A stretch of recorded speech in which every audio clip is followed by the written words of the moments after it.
ਵਾਹਿਗੁਰੂ ਵਾਹਿਗੁਰੂ ਵਾਹਿਗੁਰੂ। 383 ਆਸਾ ਮਹੱਲਾ ਪੰਜਵਾਂ। ਮੋਹ ਮਲਨ ਨੀਂਦ ਤੇ ਛੁਟਕੀ, ਕੌਣ ਅਨੁਗ੍ਰਹੋ ਭਇਓਰੀ। ਮਹਾ ਮੋਹਨੀ ਤੁਧ ਨਾ ਵਿਆਪੈ, ਤੇਰਾ ਆਲਸ ਕਹਾ ਗਇਓਰੀ।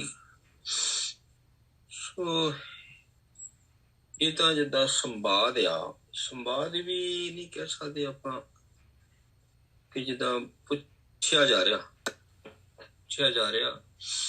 ਕਿਸੇ ਪੂਰਨ ਬ੍ਰਹਮ ਗਿਆਨੀ ਤਤਵਿਤਾ ਮਹਾਂਪੁਰਸ਼ ਕੋਲੋਂ ਕੋਈ ਅਧਿਕਾਰੀ ਜਗਿਆਸੂ ਪੁੱਛਦਾ,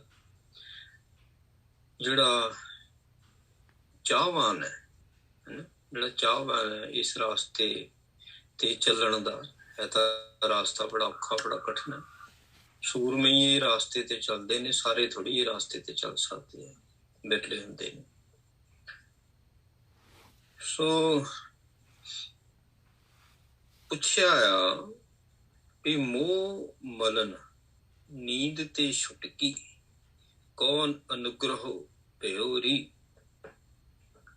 ਇਹ ਸਖੀ ਸਹੇਲੀਏ ਵੀ ਕਿਹੜੀ ਕਿਰਪਾ ਹੋਊ। ਅਨੁਗ੍ਰਹੋ ਕਿਰਪਾ, ਕੌਣ ਅਨੁਗ੍ਰਹੋ ਭਇਓਰੀ, ਕਿਹੜੀ ਕਿਰਪਾ ਹੋਈ ਤੇਰੇ ਤੇ। ਵੀ ਹੁਣ ਮੈਲਾ ਕਰਨੇ ਵਾਲਾ ਜਿਹੜਾ ਮੋਹ ਮਲਨ ਮੈਲਾ ਕਰਦਾ, ਵੀ ਇਹ ਵੀ ਗਿਆ, ਨੀਂਦ ਤੇ ਛੁਟਕੀ, ਨੀਂਦ ਵੀ ਗਈ, ਜਿਹੜੀ ਮਾਇਆ ਦੀ ਨੀਂਦ ਸੀ ਇਹ ਵੀ ਗਈ। ਮੋਹ ਮਾਇਆ ਦੀ ਨੀਂਦ ਵਿੱਚ ਸਾਰੇ ਸੁੱਤੇ ਪਏ ਨੇ। ਇਹ ਮੋਹ ਮਾਇਆ ਦੀ ਨੀਂਦ ਵਿੱਚ ਸੁੱਤੇ ਨੇ, ਇਹ ਮੋਹ ਸਾਨੂੰ ਮੈਲਾ ਕਰਦਾ ਹੈ। ਇਹਦੀ ਕਿਹੜੀ ਤੇਰੇ ਤੇ ਕਿਰਪਾ ਹੋ ਗਈ। ਔਰ ਜਿਹਦੇ ਤੇ ਕਿਰਪਾ ਹੋ ਜਾਂਦੀ ਹੈ ਉਹਨੂੰ ਤਾਂ ਪਤਾ ਹੀ ਪਤਾ, ਪਰ ਜਿਹੜੇ ਕਿਰਪਾ ਚਾਹੁਣੇ ਵਾਲੇ ਨੇ ਉਹਨਾਂ ਨੂੰ ਵੀ ਪਤਾ ਲੱਗ ਜਾਂਦਾ ਵੀ ਇਹ ਕਿਰਪਾ ਹੋ ਗਈ, ਮੇਰੇ ਸਾਥੀ ਤੇ ਕਿਰਪਾ ਹੋ ਗਈ ਹੈ। ਤੇ ਫਿਰ ਉਹ ਏਦਾਂ ਪੁੱਛਿਆ, ਮਤਲਬ ਚਾਹਨਾ ਤਾਂ ਹੁੰਦੀ ਨਾ ਸਾਰਿਆਂ ਨੂੰ ਵੀ ਇਹ ਇਕੱਠੇ ਤਾਂ ਚੱਲੇ ਸੀਗੇ ਹਨਾ, ਇਕੱਠਿਆਂ ਨੇ ਜਾਪ ਤਪ ਸ਼ੁਰੂ ਕੀਤਾ, ਵੀ ਇਹਦੇ ਤਾਂ ਆਦਤਾਂ ਹੀ ਬਦਲ ਗਈਆਂ, ਇਹਦੇ ਤਾਂ ਦੇਖਣਾ ਸੁਣਨਾ ਬੋਲਣਾ ਉੱਠਣਾ ਬੈਠਣਾ ਸਭ ਕੁਛ ਹੀ ਬਦਲ ਗਿਆ, ਇਹਨੂੰ ਕੀ ਹੋ ਗਿਆ। ਪੁੱਛਿਆ ਨਾ, ਅੱਛਾ ਮਹਾ ਮੋਹਨੀ ਮਾਇਆ ਤੁਧ ਨਾ ਵਿਆਪੈ, ਤੈਨੂੰ ਮਾਇਆ ਕੁਛ ਕਹਿੰਦੀ ਹੀ ਨਹੀਂ। ਮਾਇਆ ਬ੍ਰਹਮ ਗਿਆਨੀ ਨੂੰ ਮਾਇਆ ਕੀ ਕਹੇ, ਉਹ ਤਾਂ ਦਾਸੀ ਬਣ ਗਈ ਇਹਦੀ। ਮਹਾ ਮੋਹਨੀ ਤੁਧ ਨਾ ਵਿਆਪੈ, ਤੈਨੂੰ ਮਾਇਆ ਕੁਛ ਕਹਿੰਦੀ ਨਹੀਂ। ਤੇਰਾ ਆਲਸ ਕਹਾਂ ਗਇਓਰੀ, ਤੇਰਾ ਆਲਸ ਕਿੱਥੇ ਗਿਆ। ਆਲਸ ਚਲੋ ਓਦਾਂ ਬੰਦਾ ਕਿਸੇ ਮਜਬੂਰੀ ਚ ਆ, ਉਹ ਹੋਰ ਗੱਲ। ਹੁਣ ਹੈ ਵੀ ਵਿਹਲਾ ਹਨਾ, ਵਿਹਲਾ ਆ ਤੇ ਫੇਰ ਵੀ ਪਾਠ ਨਹੀਂ ਕਰਦਾ, ਫੇਰ ਵੀ ਜਪ ਤਪ ਨਹੀਂ ਕਰਦਾ। ਆਪਾਂ ਕਈ ਵਾਰੀ ਦੇਖਿਆ ਹੋਵੇਗਾ ਵੀ ਉੱਠੇ ਹੋਏ ਹੁੰਨੇ ਆ ਨੀਂਦ ਤੋਂ, ਆਲਸ ਹੋਇਆ ਪਿਆ, ਤੇ ਇਸ ਕਰਕੇ ਉੱਠ ਕੇ ਇਸ਼ਨਾਨ ਪਾਣ ਨਹੀਂ ਕਰਦੇ ਵੀ ਚਲੋ ਕਰੀਏ, ਲਿਵ ਲਾਈਏ, ਬਾਣੀ ਪੜ੍ਹੀਏ, ਨਾਮ ਜਪੀਏ। ਉਹ ਆਲਸ, ਪਰ ਹੁਣ ਆਲਸ ਕਿੱਥੇ ਗਿਆ। ਤੇਰੇ ਚ ਤਾਂ ਆਲਸ ਹੈ ਹੀ ਕੋਈ ਨਹੀਂ। ਜਦੋਂ ਦੇਖ ਲਓ ਉਦੋਂ ਹੀ ਚੜ੍ਹਦੀ ਕਲਾਈ ਹੈ, ਬਿਰਤੀਆਂ ਚੜੀਆਂ ਹੀ ਹੁੰਦੀਆਂ। ਮਾਇਆ ਤੈਨੂੰ ਵਿਆਪਦੀ ਨਹੀਂ, ਤੇਰਾ ਆਲਸ ਕਿੱਥੇ ਚਲਾ ਗਿਆ। ਰਹਾਓ ਕਾਮ ਕ੍ਰੋਧ ਅਹੰਕਾਰ ਗਾਖਰੋ ਸੰਜਮ ਕੌਣ ਛੁਟਿਓ ਰੀ। ਇਹ ਤਾਂ ਸਭ ਕੁਝ ਸਿਸਟਮ ਹੀ ਬਦਲ ਗਿਆ। ਜਿਹੜਾ ਕਾਮ ਹੈ, ਕ੍ਰੋਧ ਹੈ, ਅਹੰਕਾਰ ਹੈ, ਇਹ ਤਾਂ ਗਾਖਰੂ ਹੈ। ਇਹਨਾਂ ਨੂੰ ਜਿੱਤਣਾ ਤਾਂ ਬੜਾ ਔਖਾ ਸੀ। ਗਾਖਰੂ ਹੁੰਦਾ ਕਠਨ, ਔਖਾ। ਕਿਹੜਾ ਸੰਜਮ ਵਰਤਿਆ, ਸੰਜਮ ਕੌਣ, ਕਿਹੜਾ ਸੰਜਮ ਵਰਤਿਆ। ਛੁਟਿਓ ਰੀ, ਇਹਨਾਂ ਤੋਂ ਤੇਰਾ ਛੁਟਕਾਰਾ ਹੋ ਗਿਆ। ਤੇ ਮੈਨੂੰ ਵੀ ਦੱਸ, ਮੇਰੇ ਤੇ ਵੀ ਕਿਰਪਾ ਕਰਦੇ, ਮੈਨੂੰ ਵੀ ਦੱਸ ਦੇ। ਸੁਰ ਨਰ ਦੇਵ ਅਸੁਰ ਤ੍ਰੈ ਗੁਨੀਆਂ, ਸਗਲੋ ਭਵਨ ਲੁੱਟਿਓ ਰੀ। ਇਹ ਜਿਹੜੀ ਮਾਇਆ ਆ ਨਾ, ਇਸਨੇ ਤਾਂ ਸੁਰ ਨਰ ਸੁਰ ਨਾਲ ਇੱਥੇ ਇਕੱਠਾ ਪਾਠਣਾ ਚੰਗੇ ਮਨੁੱਖ ਜਿਨ੍ਹਾਂ ਦਾ ਸੁਭਾਅ ਦੇਵਤਿਆਂ ਵਾਲਾ ਹੁੰਦਾ। ਦੇਵ ਦੇਵਤੇ, ਅਸੁਰ, ਰਾਖਸ਼, ਤ੍ਰੈ ਗੁਨੀਆਂ, ਇਹ ਸਾਰੇ ਤਿੰਨਾਂ ਗੁਣਾਂ 'ਚ ਹੀ ਆ ਜਾਂਦੇ ਨਾ ਜੀ। ਤ੍ਰੈ ਗੁਨੀਆਂ ਜਿਹਦੇ ਤੇ ਤਿੰਨ ਗੁਣ ਵਿਆਪਦੇ ਹੋਣ ਉਹਨੂੰ ਤ੍ਰੈ ਗੁਨੀਆਂ ਕਿਹਾ ਜਾਂਦਾ। ਤਾਂ ਦੁੱਧ ਵੇਚਣੇ ਵਾਲੇ ਨੂੰ ਦੁੱਧ ਹੀ ਕਹਿੰਦੇ ਆਪਾਂ ਜੀ, ਤੇ ਦੁਕਾਨਦਾਰ ਨੂੰ ਬਣੀਆਂ ਕਹਿ ਦਿੰਦੇ ਆ, ਖੇਤਾਂ 'ਚ ਕੰਮ ਕਰਨ ਵਾਲਾ ਜ਼ਿਮੀਂਦਾਰ। ਜਿੱਥੇ ਤਿੰਨ ਗੁਣ ਵਿਆਪ ਰਹੇ ਨੇ ਉਹ ਤ੍ਰੈ ਗੁਣੀਆਂ, ਕਿਉਂਕਿ ਤਿੰਨ ਗੁਣ ਭਾਰੀ ਨੇ ਇਹਦੇ ਤੇ। ਇਹ ਸਾਰੇ ਤ੍ਰੈ ਗੁਣੀਆਂ ਹੀ ਨੇ, ਚਾਹੇ ਚੰਗੇ ਸੁਭਾਅ ਵਾਲੇ ਮਨੁੱਖ ਨੇ ਉਹ ਵੀ ਤ੍ਰੈ ਗੁਣੀਆਂ ਹੀ ਆ, ਦੇਵਤੇ ਵੀ, ਰਾਖਸ਼ ਵੀ, ਸਾਰੇ ਤ੍ਰੈ ਗੁਣੀਆਂ, ਕਿਉਂਕਿ ਤਿੰਨ ਗੁਣ ਵਿਆਪਦੇ ਨੇ। ਸਗਲੋ ਭਵਨ ਲੁੱਟਿਓ ਰੀ। ਇਹ ਮਾਇਆ ਨੇ ਆਪਣੇ ਤਿੰਨਾਂ ਗੁਣੀਆਂ ਦੇ ਜਰੀਏ, ਤਿੰਨਾਂ ਗੁਣਾਂ ਦੇ ਜਰੀਏ ਸਗਲੋ ਭਵਨ, ਤਿੰਨੋਂ ਹੀ ਭਵਨ ਜਿਹੜੇ ਨੇ ਉਹ ਲੁੱਟ ਲਏ। ਪਰ ਤੂੰ ਕਿੱਦਾਂ ਬਚ ਗਈ? ਬ੍ਰਹਮ ਗਿਆਨੀ ਨੂੰ ਸੋ ਇਹ ਪ੍ਰਸ਼ਨ ਹੋ ਗਿਆ ਵੀ ਕਿੱਦਾਂ ਤੁਸੀਂ ਬਚ ਗਏ ਜੀ ਇਹ ਤੋਂ? ਮਾਇਆ ਤਾਂ ਬਹੁਤ ਪ੍ਰਬਲ ਹੈ। ਦਾਵਾ ਅਗਨ ਬਹੁਤ ਤ੍ਰਿਣ ਜਾਲੇ, ਕੋਈ ਹਰਿਆ ਬੂਟ ਰਹਿਓ ਰੀ। ਹੁਣ ਦਾਵਾ ਅਗਨ ਜਿਹੜੀ ਹੁੰਦੀ ਜੰਗਲ ਦੀ ਅੱਗ ਹੁੰਦੀ ਹੈ। ਜਦੋਂ ਜੰਗਲ ਨੂੰ ਅੱਗ ਲੱਗ ਜਾਂਦੀ ਹੈ ਇਹ ਬੁਝਦੀ ਨਹੀਂ। ਮਨੁੱਖ ਜਿੰਨਾ ਮਰਜ਼ੀ ਯਤਨ ਕਰ ਲਵੇ ਇਹ ਅੱਗ ਨਹੀਂ ਬੁਝਦੀ। ਇਹਦਾ ਪਰਮਾਤਮਾ ਮਿਹਰ ਕਰੇ, ਬੱਦਲਾਂ ਨੂੰ ਫਰਮਾਨ ਕਰਦੇ, ਮੇਘੇ ਨੂੰ ਫਰਮਾਨ ਤੇ ਬੱਦਲ ਵਰਖਾ ਕਰਦੇ, ਫਿਕ ਤੇ ਜਾ ਕੇ ਦਾਵਾ ਅਗਨ ਬੁਝਦੀ। ਜਦੋਂ ਦਾਵਾ ਅਗਨ ਲੱਗ ਜਾਂਦੀ ਹੈ ਜੰਗਲ ਦੀ, ਇਹ ਦੇਖ ਲਓ ਵੀ ਨਾਲ ਦੀ ਨਾਲ ਲੱਕੜ ਸੁੱਕੀ ਜਾਂਦੀ ਹੈ ਤੇ ਬਲੀ ਜਾਂਦੀ ਹੈ। ਹਰੇ ਹਰੇ ਦਰਖਤ ਤੇ ਉਹ ਸੇਕ ਦੇ ਨਾਲ ਸੁੱਕਣੇ ਸ਼ੁਰੂ ਹੋ ਗਏ, ਬਸ ਨਾਲ ਹੀ ਲਟਾ ਅੱਗ ਦੇ ਵਿੱਚ ਭਸਮ ਬਲ ਗਏ ਜੀ। ਏਦਾਂ ਬਸ ਅੱਗ ਫੈਲਦੀ ਜਾਂਦੀ ਹੈ। ਬਹੁਤ ਤ੍ਰਿਣ ਜਾਲੇ, ਘਾਹ ਤੱਕ ਵੀ ਸਾੜ ਦਿੰਦੀ, ਘਾਹ ਤੱਕ ਵੀ ਚੜ ਜਾਂਦਾ। ਬਹੁਤ ਤ੍ਰਿਣ ਜਾਲੇ, ਕੋਈ ਹਰਿਆ ਬੂਟ ਰਹਿਓ ਵੀ। ਕੋਈ ਭਾਵੇਂ ਕੋਈ ਬਿਰਲਾ ਹੀ ਘਾਹ ਦਾ ਬੂਟਾ ਕੋਈ ਬਚ ਗਿਆ ਹੋਵੇ ਇਹਦੇ ਵਿੱਚ, ਦਾਵਾ ਅਗਨ ਵਿੱਚ ਕੋਈ ਹਰਾ ਨਹੀਂ ਬਚਦਾ, ਸਭ ਖਤਮ ਹੋ ਜਾਂਦਾ ਕਹਿੰਦੇ। ਸੋ ਇਹ ਜਿਹੜੀ ਮਾਇਆ ਆ ਇਹ ਦਾਵਾ ਅਗਨ ਆ, ਹਾਂਜੀ। ਤੇ ਇਹਨੇ ਨਾ ਸਾਰਿਆਂ ਨੂੰ ਅੰਦਰ ਸਾੜਿਆ ਹੋਇਆ, ਸਾਰਿਆਂ ਦੇ ਅੰਦਰ ਅੱਗ ਲੱਗੀ ਹੋਈ ਹੈ। ਹੁਣ ਅੱਗ ਦੇ ਪ੍ਰਕਾਰ ਨੇ, ਆਸਾ, ਤ੍ਰਿਸ਼ਨਾ, ਵੈਰ, ਵਿਰੋਧ, ਸਾਰੀ ਅੱਗ ਹੀ ਆ। ਕ੍ਰੋਧ ਅੱਗ ਹੀ ਤਾਂ ਹੈ ਸਾਰੀ। ਮੋਹ ਅੱਗ ਆ, ਹੰਸ, ਹੇਤ, ਲੋਭ, ਕੋਪ, ਇਹ ਚਾਰੇ ਨਦੀਆਂ ਅੱਗ ਦਾਵਾ ਅਗਨ ਹੀ ਚੱਲਦੀ ਪਈ ਹੈ। ਈਰਖਾ, ਵੈਰ, ਵਿਰੋਧ ਵਿੱਚ ਸੜੇ ਪਏ। ਕੋਈ ਬਿਰਲਾ ਹੋ ਜਿਹੜਾ ਵੈਰ, ਵਿਰੋਧ, ਈਰਖਾ, ਹਿੰਸਾ ਇਹਨਾਂ ਤੋਂ ਬਚਿਆ ਹੋਊਗਾ, ਕੋਈ ਹੈ ਜੀ ਬਿਰਲਾ। 99% ਇਸ ਅੱਗ ਦੇ ਨਾਲ ਮਾਇਆ ਦੀ ਅੱਗ ਹੈ, ਸਭ ਸੜਦੇ। ਫਿਰ ਉਹ ਆਪ ਸੜਦੇ ਨੇ, ਦੂਜਿਆਂ ਨੂੰ ਸਾੜਦੇ ਨੇ। ਇਹੋ ਜਿਹਾ ਨਾ ਜੇ ਸੰਗਤ ਵੀ ਕਰ ਲਈਏ ਨਾ ਜੀ, ਉਹ ਵੀ ਬੜੀ ਭੈੜੀ ਹੁੰਦੀ ਹੈ, ਬੜੀ ਮਾੜੀ ਹੁੰਦੀ। ਖਤਰਾ ਹੁੰਦਾ, ਛੇਕ ਆਉਂਦਾ ਜੀ ਇਹਨਾਂ ਤੋਂ। ਜਿਨ੍ਹਾਂ ਤੇ ਕਿਰਪਾ ਹੋ ਜਾਂਦੀ ਹੈ ਜਾਂ ਜਿਨ੍ਹਾਂ ਤੇ ਕਿਰਪਾ ਹੋ ਰਹੀ ਹੁੰਦੀ ਹੈ, ਉਹ ਅਗਨ ਵਾਲੇ ਦੇ ਕੋਲ ਬਹਿ ਹੀ ਨਹੀਂ ਸਕਦੇ। ਜਿਹਦੇ ਅੰਦਰ ਈਰਖਾ, ਵੈਰ, ਵਿਰੋਧ ਦੀ ਅੱਗ ਲਟ ਬਲਦੀ ਪਈ ਆ, ਉਹਨੂੰ ਤੋਂ ਛੇਕ ਆਉਣਾ ਸ਼ੁਰੂ ਹੋ ਜਾਂਦਾ। ਖੈਰ ਇਹ ਤਾਂ ਹੁਣ ਬਿਰਤੀ ਦੀ ਗੱਲ ਹੈ ਤੇ ਅਵਸਥਾ ਦੀ ਗੱਲ ਹੈ, ਤੇ ਪਰ ਕਈਆਂ ਨਾਲ ਐਸਾ ਹੁੰਦਾ ਜੀ। ਇਹ ਨਹੀਂ ਵੀ ਸਾਰਿਆਂ ਨਾਲ ਹੀ ਹੁੰਦਾ, ਪਰ ਕਈਆਂ ਨਾਲ ਐਸਾ ਹੋ ਜਾਂਦਾ। ਨਹੀਂ ਉਹ ਬਾਜ਼ਾਰਾਂ ਵਿੱਚ ਨਹੀਂ ਵਿਚਰ ਸਕਦੇ, ਸਾਰੇ ਦਾਵਾ ਅਗਨ ਵਾਲੇ ਹੁੰਦੇ ਆ ਜੀ। ਨਹੀਂ ਖੜ ਵੀ ਨਹੀਂ ਸਕਦੇ, ਉਹ ਇਕਾਂਤ ਚਾਹੁੰਦੇ ਆ, ਕਿਉਂਕਿ ਇਕਾਂਤ ਵਿੱਚ ਉਹਨਾਂ ਦਾ ਆਪਣਾ ਉਰਾ ਕੰਮ ਕਰਦਾ, ਉਹਦੇ ਵਿੱਚ ਨਿਸ਼ਾਂਤ ਤੇ ਆਨੰਦ ਵਿੱਚ ਟਿਕੇ ਰਹਿੰਦੇ ਆ। ਐਸੋ ਸਮਰੱਥ ਵਰਨ ਨ ਸਾਕੋ, ਤਾਂ ਕਿ ਉਪਮਾ ਜਾਤ ਨਾ ਕਹਿਓ ਰੀ। ਹਾਂ, ਕਈ ਬੱਦਲ ਰੂਪ ਹੁੰਦੇ ਜਿਹੜੇ, ਉਹਨਾਂ ਨੂੰ ਕੋਈ ਫਰਕ ਨਹੀਂ। ਜਿਹੜੇ ਬੱਦਲ ਰੂਪ ਹੈ ਉਹ ਤਾਂ ਸਕੇ ਦੂਸਰਿਆਂ ਦੀ ਅੱਗ ਨੂੰ ਸ਼ਾਂਤ ਕਰਨ ਵਾਲੇ ਹੁੰਦੇ ਆ, ਦੂਸਰਿਆਂ ਨੂੰ ਠੰਡਾ ਕਰ ਦੇਣਗੇ, ਆਪ ਨਹੀਂ ਕਦੇ ਤਪਦੇ ਜੀ। ਆਪ ਨਹੀਂ, ਦਾਵਾ ਅਗਨ ਉੱਥੇ ਕੁਝ ਨਹੀਂ ਕਰ ਸਕਦੇ। ਬੜੀ ਪਾਵਰ ਹੁੰਦੀ ਜੀ, ਬੜੀ ਮਾਰਨ ਸਮਰੱਥਾ ਉਹਨਾਂ ਨੂੰ ਬਖਸ਼ਿਸ਼ ਕੀਤੀ ਹੋਈ ਹੁੰਦੀ ਹੈ। ऐसो समरथ वर्ण न साको, ताकि उपमा जात ना कहियो री। ਹੁਣ ਇਹੋ ਜਿਹਾ ਜਿਹੜਾ ਸਮਰੱਥਾ ਦਾ ਮਾਲਕ ਹੈ, ਜਿਹੜਾ ਇਹਨਾਂ ਚੀਜ਼ਾਂ ਤੋਂ ਬਚ ਗਿਆ ਜੀ, ਉਹਦੀ ਸਮਰੱਥਾ ਦਾ ਵਰਣਨ ਹੀ ਨਹੀਂ ਕੀਤਾ ਜਾ ਸਕਦਾ। ਜਿਹਨੂੰ ਹੁਣ ਮੋਹ ਨਹੀਂ ਵਿਆਪਦਾ, ਕਾਮ ਨਹੀਂ ਵਿਆਪਦਾ, ਕ੍ਰੋਧ ਨਹੀਂ ਵਿਆਪਦਾ, ਆਨੰਦ ਦੇ ਵਿੱਚ ਹੈ, ਬਹੁਤ ਸਮਰੱਥਾ ਦਾ ਮਾਲਕ ਹੈ ਜੀ। ਉਹਦੀ ਸਮਰੱਥਾ ਨੂੰ ਵਰਣਨ ਨਹੀਂ ਕੀਤਾ ਜਾ ਸਕਦਾ। ਤਾਂ ਕਿ ਉਪਮਾ ਜਾਤ ਨਾ ਕਹਿਓ ਰੀ। ਸੋ ਉਹਦੀ ਜਿਹੜੀ ਵਡਿਆਈ ਉਪਮਾ ਆ, ਉਹ ਕਹੀ ਹੀ ਨਹੀਂ ਜਾ ਸਕਦੀ ਹੈ। ਸੋ ਜੰਝ ਵੀ ਕਹਿ ਸਕਦੇ ਵੀ ਜਿਹੜਾ ਭਗਤ ਹੈ, ਜਿਹਨੂੰ ਸਵਾਲ ਪੁੱਛਿਆ ਜਾ ਰਿਹਾ, ਸੋ ਉਹ ਫਿਰ ਬ੍ਰਹਮ ਗਿਆਨੀ ਕਹਿੰਦਾ ਵੀ ਸਮਰੱਥਾ ਵਾਲਾ ਤਾਂ ਉਹੀ ਹੈ, ਉਹਨੇ ਕਿਰਪਾ ਕੀਤੀ ਹੈ, ਤੇ ਉਹਦੀ ਉਪਮਾ ਮੈਂ ਕਰ ਹੀ ਨਹੀਂ ਸਕਦਾ, ਜਿਹਨੇ ਮੈਨੂੰ ਕੀ ਤੋਂ ਕੀ ਬਣਾਤਾ, ਕੀ ਤੋਂ ਕੀ ਬਣਾਤਾ। ਐਸੀ ਲਾਲ ਤੁਝ ਬਿਨ ਕੌਣ ਕਰੇ, ਗਰੀਬ ਨਵਾਜ ਕਸਈਆਂ ਮੇਰਾ ਮਾਥੇ ਛਤਰ ਤੇਰੇ। ਕੱਲ ਤੱਕ ਮੈਂ ਵੀ ਦਾਵਾ ਅਗਨ ਦੇ ਵਿੱਚ ਸੜਦਾ ਪਿਆ ਸੀਗਾ, ਪਰ ਉਹੀ ਸਮਰੱਥਾ ਵਾਲਾ ਸੀ, ਉਹਨੇ ਮੈਨੂੰ ਬਾਹਰ ਕੱਢ ਲਿਆ ਜੀ। ਕੀ ਦਾ ਕੀ ਬਣਾਤਾ, ਉਹਦੀ ਉਪਮਾ ਨਹੀਂ ਕੀਤੀ ਜਾ ਸਕਦੀ।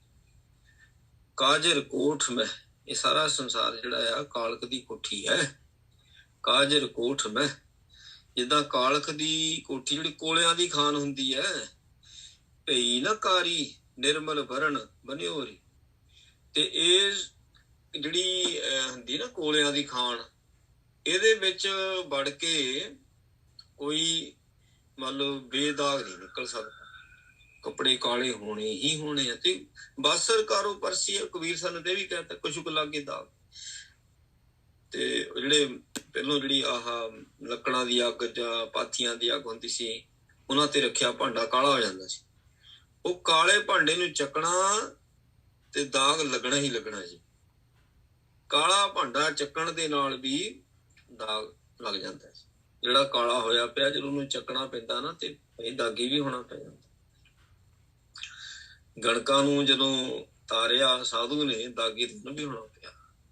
ਉਸ ਵੇਲੇ ਤਾਂ ਲੋਕਾਂ ਨੇ ਬੜੀਆਂ ਗੱਲਾਂ ਕੀਤੀਆਂ ਹੋਣੀਆਂ, ਦਾਗੀ ਹੋਣਾ ਪਿਆ, ਕਲੰਕਤ ਹੋਣਾ ਪੈਂਦਾ, ਕਾਲਾ ਭਾਂਡਾ ਜੋ ਚੱਕ ਲਿਆ। ਤੇ ਜਿਹੜੀ ਹੋਵੇ ਕੋਲਿਆਂ ਦੀ ਖਾਣ, ਉਹ ਚੋਂ ਜਦੋਂ ਬਾਹਰ ਨਿਕਲਣਾ ਤੇ ਉਹ ਸਾਫ਼ ਨਿਕਲ ਜਾਣਾ, ਦਾਗ ਤੱਕ ਨਹੀਂ ਲੱਗਣ ਦੇਣਾ, ਬੜੀ ਵੱਡੀ ਗੱਲ। ਇਹ ਸੰਸਾਰ ਕਾਜਰ ਕੋਠ, ਇਹ ਸੁਰਮੇ ਦੀ ਕੋਠੀ ਹੈ ਜੀ, ਕਾਲੀ ਕੋਠੀ ਹੈ। ਤਾਂ ਕਾਜਰ ਕੋਠ ਮੈਂ ਭਈ ਨਾ ਕਾਰੀ, ਤੇ ਇਹਦੇ ਵਿੱਚ ਵਿਚਰ ਕੇ ਵੀ ਬੁੱਧ ਕਾਲੀ ਨਹੀਂ ਹੋਈ। ਭਈ ਨਾ ਕਾਰੀ ਨਿਰਮਲ ਬਰਨ, ਸੁਖ ਹੋਰ ਸੋਹਣਾ ਰੰਗ ਚੜ ਗਏ, ਨਿਰਮਲ ਬਰਨ ਹੋਰ ਵਧੀਆ ਰੰਗ ਚੜ ਗਿਆ, ਬਨਿਓਰੀ ਬਣ ਗਿਆ। ਤੇ